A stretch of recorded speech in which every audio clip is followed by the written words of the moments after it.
Pemirsa, PT Humpus Maritim International Tbk mengumumkan adanya transaksi jual beli armada kapal antar entitas usahanya. Transaksi tersebut bernilai 40 miliar rupiah. Emiten milik Tommy Soeharto PT Humpus Maritim International Tbk dengan kode saham HUMI mengumumkan adanya transaksi jual beli armada kapal antar entitas anak usahanya. Berdasarkan keterbukaan informasi di BEI, PT Baraka Alam Sari atau BAS yang merupakan unit usaha HUMI melalui PT OTS Internasional menjual 2 unit kapal tugboat yang bernama Semar 82 dan Semar 83 kepada PT Humpus Transportasi Curah, anak usaha HUMI.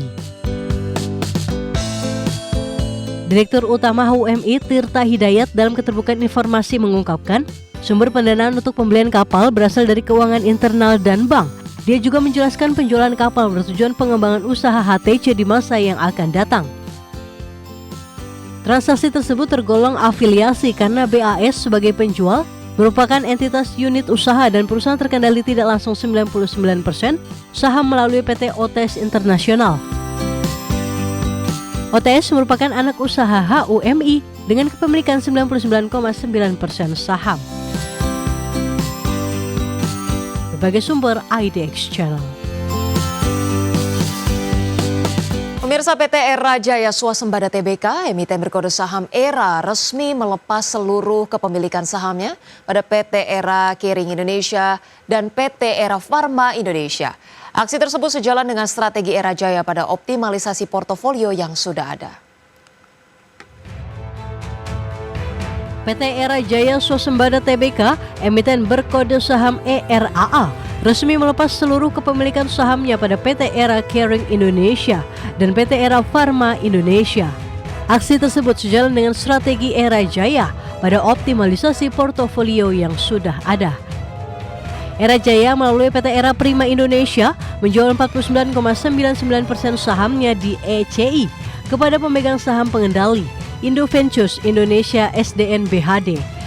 Dengan transaksi tersebut, maka Indo Ventures yang masuk ECI sejak 2021 dengan mengambil alih saham Kerming Farmasi akan menguasai 99,9% saham ECI. Sementara 0,0009% saham sisanya dilepas kepada Suwini Bingei. Dari transaksi tersebut, anak usaha Era Jaya itu meraup 20,28 miliar rupiah. Selain itu, Era Jaya juga melepas EFI kepada PT Nusantara Sehat Lestari. EPI menjual 99,996% saham EFI kepada NSL senilai 5,3 miliar rupiah. Sementara 0,004% sahamnya dilepas kepada Suwini Bingei. Kepala Bidang Hukum dan Sekretaris Perusahaan Era Jaya, Ameila Ellen, dalam keterbukaan informasi menyatakan perseroan tidak mempunyai hubungan afiliasi dengan NSL dan Suwini Bingei. Berbagai sumber IDX Channel. Nah, pemirsa, berikut kami hadirkan informasi seputar indeks harga saham gabungan pada penutupan perdagangan sesi pertama hari ini, pemirsa, 24 Juli 2025, di mana IHSG terpantau mengalami penguatan 1,22% atau menguat 91,1 poin ke 7.560,3. Tadi pagi dibuka di 7.485, menyentuh level tertingginya di 7.568,2 dan level terendahnya di 7.478,3. 316 saham menguat, 265 melemah, dan 219 saham stagnan. Berikut kita hadirkan juga, pemirsa, informasi terkait dengan saham-saham yang menjadi top gainers pada perdagangan hingga penutupan sesi 1 kali ini datang dari BMRI dengan penguatan 2,78%, BBRI menguat 3,42%, kemudian ada AMMN menguat 2,8% dan Toba menguat 5,2%. Dari top losers, pemirsa, BRMS melemah 2,26%, disusul MBMA dengan pelemahan 2,88%, ADMR melemah 3,2%, dan WIRG melemah 6,4%. Dari pergerakan sektoral, pemirsa, sektor keuangan memimpin kekuatan atau penguatan dengan kenaikan 3,3%, barang baku menyusul dengan penguatan 0,7%, kesehatan justru melemah 0,4%, dan teknologi melemah 0,19%. Pemirsa, emiten produsen timah plat merah PT Timah Tbk melakukan penambahan setoran modal kepada anak usahanya. Penyertaan modal tersebut dilakukan pada 23 Juli 2025 dengan jumlah 10 miliar rupiah. Emiten produsen timah plat merah PT Timah Tbk yang berkode saham TINS menambah modal salah satu anak usahanya yakni PT Timah Agro Manunggal atau TAM untuk memperkuat struktur bisnisnya. Penyertaan modal tersebut dilakukan pada 23 Juli 2025 dengan jumlah 10 miliar rupiah. Langkah ini diambil sebagai bagian dari strategi perusahaan untuk mendorong peningkatan produksi timah seiring dengan upaya efisiensi dan optimalisasi operasional di sektor hilir.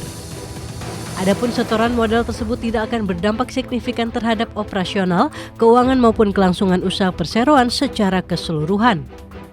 Division Head Corporate Secretary Timah Randy Kurniawan dalam keterbukaan informasi BI menyatakan, transaksi ini tidak berdampak pada operasional keuangan dan atau kelangsungan usaha perusahaan. TINS menghabiskan dana 29,43 miliar rupiah untuk kegiatan eksplorasi sepanjang kuartal 2 tahun 2025.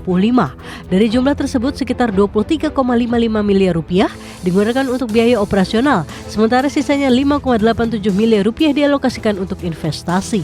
Berbagai sumber IDX Channel. Pemirsa, emiten jasa perkapalan PT Jasa Armada Indonesia Tbk menggelar ekspansi dengan menambah sejumlah armada pada tahun 2025.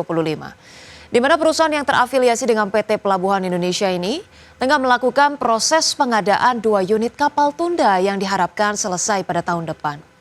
Direktur Utama PT Jasa Armada Indonesia Tbk Shanti Puruhita mengungkapkan bahwa dalam pengadaan 2 unit kapal tunda tersebut, perseroan berkolaborasi dengan anak perusahaan Pelindo lain dengan menyiapkan belanja modal atau capital expenditure sebesar 148,8 miliar rupiah yang dianggarkan secara multi-years. Adapun hingga saat ini, emiten berkode saham IPCM telah mengoperasikan 99 armada yang terdiri dari kapal tunda, kapal pandu, dan kapal kepil. Tidak hanya menambah jumlah armada, pihak manajemen juga akan mengembangkan program inovasi dan efisiensi melalui penggunaan tenaga hybrid atau elektrifikasi untuk seluruh armada.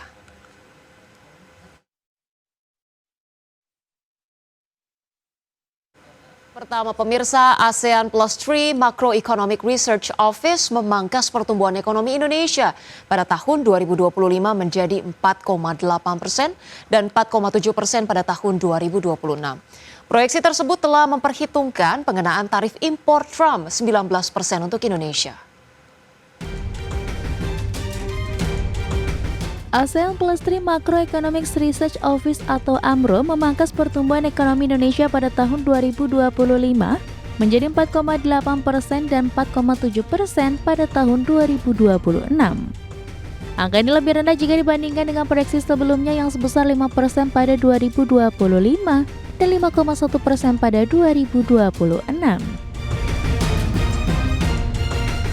Dalam keterangannya, Group Head and Principal Economic AMRO, Allen Eng mengatakan, proyeksi tersebut telah memperhitungkan pengenaan tarif impor Trump 19% untuk Indonesia.